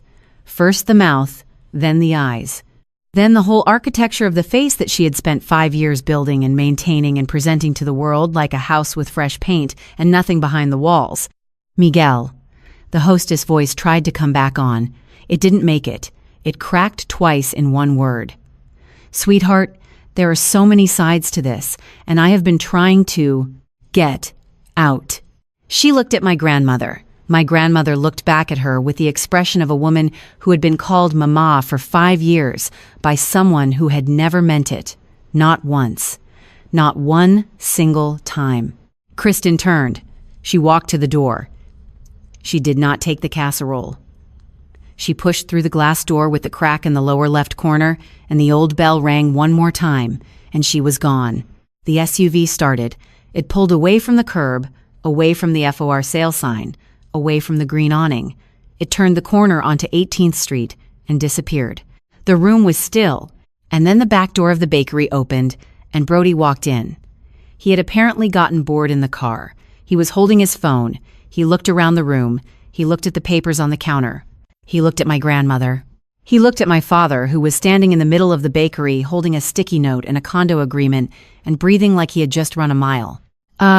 Brody said, "What just happened?" My grandmother, God love her, looked at him from behind the counter. She reached into the bakery box that had been sitting there since the morning. She pulled out a concha. She set it on the counter. "Mijo," she said, "your mother just lost everything. Have a concha." Brody looked at the concha. He looked at my grandmother. He picked it up. He took a bite. My father sat down on the bakery floor, the floor his father had laid. He put his head in his hands, and for the first time in my life, I heard my father cry in the room that my grandfather built. I sat down next to him. I did not say a word. I put my hand on his back, the way my grandmother had put her hand on his back at my mother's funeral, 20 years ago, like she was the only thing holding him up. Outside, through the glass door with the crack in the corner, I could see the for sale sign. It was still bolted to the brick, but it wouldn't be there much longer. 6 weeks later, on a Saturday in early October, I cashed the check. But before I tell you about that, let me give you the math, because the math matters. The math is the part that makes it real. The math is the part that has consequences. Marisol filed the civil suit within the 14-day window. She filed it on a Tuesday morning, and by Tuesday afternoon, Kristen's attorney had received a copy of the complete case file, including the bank statements, the altered joint account form, the recipe box records, Yolanda's email archive, the probate-adjacent documentation from the Gutierrez matter, and the photographs of the for sale sign on 18th Street. Kristen's attorney was a man named Dale Whitford. By all accounts, and by accounts I mean Marisol's account, which is the only one I trust, Dale Whitford took one look at the file, closed it, leaned back in his chair, and audibly sighed. The kind of sigh that a man makes when he realizes he has been hired to defend the indefensible and the retainer check has already been deposited. He recommended Kristen settle. She did not have a choice. The alternative was a courtroom, a jury, a retired bookkeeper with 52 pages of pencil records, a nurse in Milwaukee with 3 years of emails, and a sticky note in pink pen that said, "Mama, sign here to fix." No defense attorney on earth wants to explain a sticky note with a pink arrow to 12 strangers. The court ordered the return of the $47,200 still sitting in the joint account at Chicago Metropolitan Bank. It went back to my grandmother's account at the Pilsen Community Credit Union that same week. Alma processed the transfer herself. She told me later that she had cleared her schedule for the afternoon specifically so she could be the one to do it, which is the kind of pettiness I deeply respect. The civil judgment for the $89,800 that Kristen had spent came down at the end of September. With penalties, attorney's fees on both sides, court costs, and the freezing of Kristen's remaining personal accounts, her total net loss came in just over $71,000. The $40,000 deposit on the Lincoln Park condo was seized as part of the restitution. The condo deal collapsed. I imagine a very nice 2-bedroom on the 14th floor with a lake view is still sitting on the market, waiting for a buyer who didn't steal the down payment from an 80-year-old woman. The sale of my grandmother's building was terminated permanently. Lakeshore Capital withdrew entirely. Their attorney sent Marisol a letter that was 3 sentences long and contained the phrase, "We were misled as to the nature and authorization of the proposed transaction," which is lawyer language for your client's daughter-in-law lied to us, and we are embarrassed about it. Criminal charges are still pending. The Cook County State's Attorney's Office has the file. Marisol says these things move slowly. Marisol says we will get there. I believe her because Marisol has not been wrong about a single thing since the day I walked into her office above the tattoo shop. My father filed for divorce on September 3rd. He came to my apartment that night. He knocked on the door at 8:15, which is late for my father, who has not voluntarily stayed awake past 9 o'clock since the Obama administration. I opened the door, and he was standing there in the hallway holding a bag of Thai food and looking like a man who had aged 10 years in 6 weeks. He sat on my couch. He set the Thai food on the coffee table. He did not open it. He sat there for about 2 minutes without saying anything. And then he cried. Not the way he had cried on the bakery floor, which was the crying of a man who had just been hit. This was different. This was the crying of a man who had been carrying something very heavy for a very long time and had finally set it down and could feel for the first time how much it had cost him. He cried for about 20 minutes. I sat next to him and I did not say a word because there was no word that could do what silence could do. When he could talk again, he said, "Mija, I'm sorry. I should have listened to you. I should have listened to my brother. I have been a stupid old man." And I said, "Dad, you were a sad man who wanted to be happy. That's not stupid. That's just human." And he cried a little more. And then we opened the Thai food. We ate pad Thai and green curry on my couch in my tiny apartment in Logan Square, and we did not talk about Kristen or the bakery or the money or the court. We talked about the Bears. We talked about whether deep dish or tavern style was the real Chicago pizza, a debate that has no correct answer and therefore can last forever, which is exactly what we needed. He and Marco had lunch the following Tuesday. I don't know what they said to each other. I don't need to. Some conversations belong to the people who have them. Kristen moved into Brody's apartment in Schaumburg. I have been told it is a 1-bedroom. I have been told Brody sleeps on the couch. I have not confirmed this because I do not care enough to confirm it, which is its own kind of freedom. Brody called me 3 weeks after the bakery. I want you to appreciate this. Brody, the man who tore up a $17,000 check on camera for 11 likes, called me and asked if there was any way to get a new check.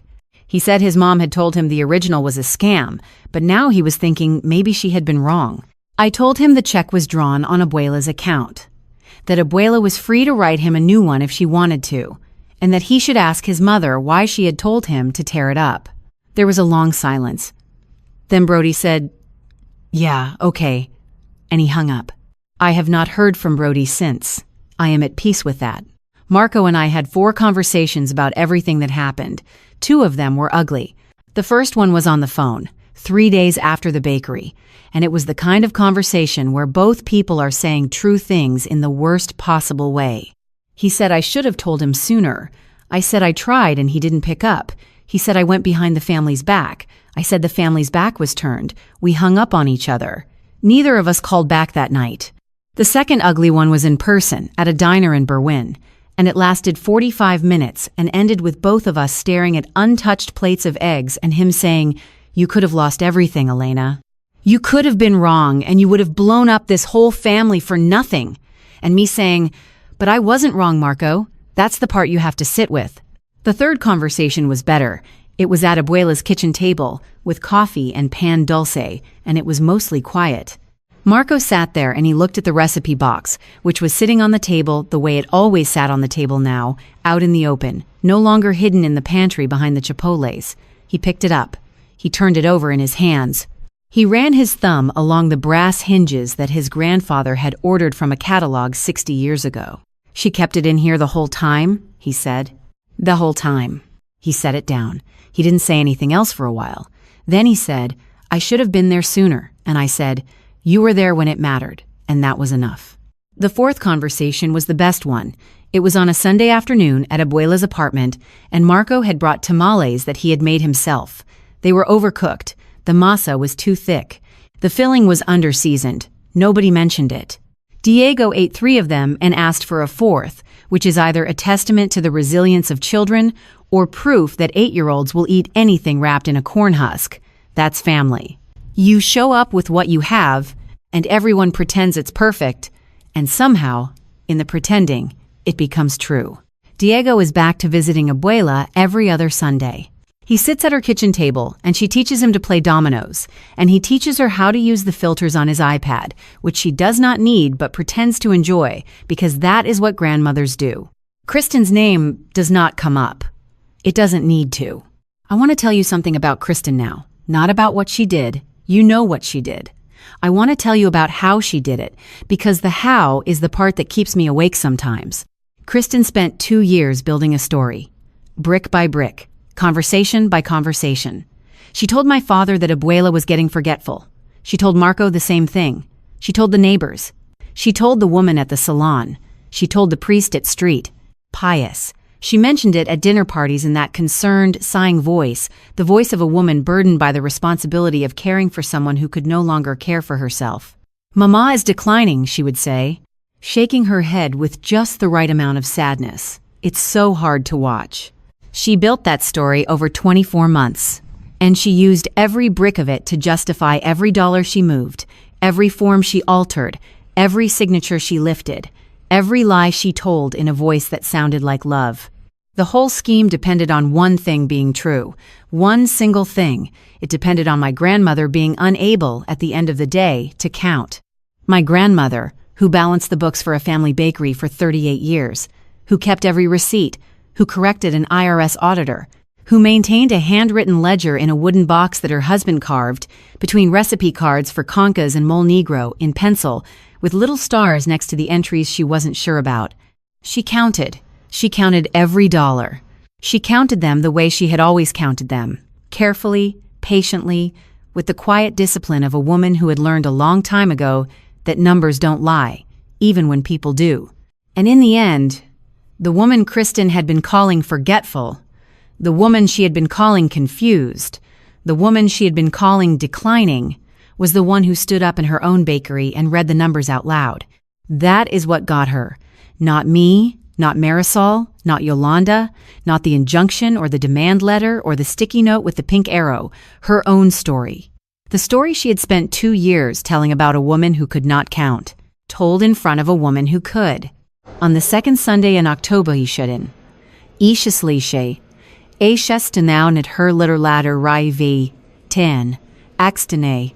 On the second Sunday in October, my grandmother sat me down at her kitchen table. The recipe box was between us. Open. Tamales. Mole negro. Champurrado. The financial pages had been removed and were in Marisol's office, filed as evidence. The box was lighter now. It held only what it was meant to hold. She slid a check across the table, $17,000, made out to me, signed and dated in her handwriting, the same careful script. Abuela, I can't take this. You can, and you will. It's your money. You need it. Mija, she put her hand on mine. Her hand was warm and dry and steady, the hand of a woman who had held pencils and rolling pins and grandchildren and the truth all at the same time for 80 years. You earned it. Take it. I shook my head. She waited. She was very good at waiting. She had waited 5 years for someone to ask the right questions. She could wait for me to stop being stubborn. But don't spend it on a car, she said. I have a better idea. I looked at her. She looked at me. She looked at the recipe box. Then she looked toward the window, in the direction of 18th Street. Though you couldn't see it from her kitchen table, you could feel it, 3 blocks away. The green awning, the cracked glass door, the empty display cases, the smell of flour that would not leave the walls. Mija, she said, I think it's time we open the bakery. The Saturday in mid-October that I cashed the check, I did not drive to a car lot. I drove to 18th Street. I parked in front of the green awning. The for sale sign was gone. Marco had taken it down the week before, still in his electrician's boots, pulling the bolts out of the brick one by one with a drill and a stubbornness that runs in the family. He handed the sign to me. I put it in the dumpster behind the building and did not look at it again. In its place, taped to the inside of the front window, was a sign that Marco's son Diego had made on his iPad and printed at the library. It said, Coming soon, Panaderia Moya. Established 1958. He had drawn a concha in the corner. It looked like a football with stripes. It was the most beautiful sign I had ever seen. $17,000 does not go as far as you think, but it goes far enough when you have people who show up. I spent it on repairing the ovens, which a technician called basically antiques, but good antiques. On flour and sugar and butter and the specific brand of piloncillo from the Mexican grocery on 26th Street, not the supermarket kind because, quote, that one tastes like cardboard dressed up for church. On permits and inspections, and the kind of bureaucratic suffering that Chicago has perfected over a century. On a new sign for the awning, hand-painted by a neighborhood muralist who refused full price because he said he had been eating my grandfather's conchas since he was 6. Marco rewired the kitchen for free. 3 evenings after his regular jobs with Diego sitting on a bucket handing him wire nuts. Senora Alma set up the books on a computer at the same small desk where my grandmother had sat for 38 years. Fine, Abuela said, but I'm keeping the pencil. The neighborhood came. A woman named Patricia brought paint. A man named Tomas brought his teenage sons, and they scrubbed the tile floor on their hands and knees, the floor my grandfather had laid, the floor where my father had cried. Old Senor Delgado, the same man who once claimed my grandfather's coffee cured his sciatica, stood in the doorway and looked at the ovens and said, "About time." That was all he said. It was enough. Opening day was the 3rd Saturday in October. Cool morning. The kind of October air in Chicago where you can feel winter thinking about showing up. The leaves along 18th Street were gold and red and moving slowly in the wind like they weren't sure they wanted to let go. I got there at 4 in the morning. My grandmother was already there. She had let herself in at 3:30 because she is 80 years old and has not slept past 5 in 6 decades and was not about to start. She was behind the counter. White apron over the embroidered blouse. The blue one with the flowers, the serious one, hands dusted with flour. The recipe box was on the shelf behind the register, not hidden, not in the pantry behind the Chipotles. On the shelf, in the open, next to the photograph of my great-grandmother on opening day, and the smaller photograph of my mother holding conchas at age 10. The box was lighter now. The financial pages were gone, filed as evidence in Marisol's office. It held only what it was meant to hold. Conchas, tamales, mole negro, champorado. The secrets were out. The box could just be a box again. By 6, the display cases were full. Conchas, golden, crumble dissolving on top, polverones dusted with sugar, cuernos, orejas. The café de olla was ready, and the smell had come back. It filled the bakery the way it used to, warm and sweet and deep, flour and cinnamon and something I don't have a word for but that I think might be what people mean when they talk about home. Marco arrived at 6:30 with Diego in a Panaderia Moya t-shirt that Abuela had made him, 2 sizes too big, worn with the kind of pride that makes you believe in the future. My father arrived at 7. He stood in the doorway for a long time. He looked at the counter. He looked at the photograph of his father. He sat down at the little table by the window, the same table where I used to sit as a kid eating warm concas on Saturday mornings. He folded his hands and bowed his head, and I knew he was praying, the way he used to pray before every meal when my mother was alive. God puts people in your path for a reason. I believe that now in a way I didn't before. He put Alma at that credit union window. He put Yolanda at the other end of a Facebook message at 2 in the morning. He put Marisol above a tattoo shop on Damon Avenue.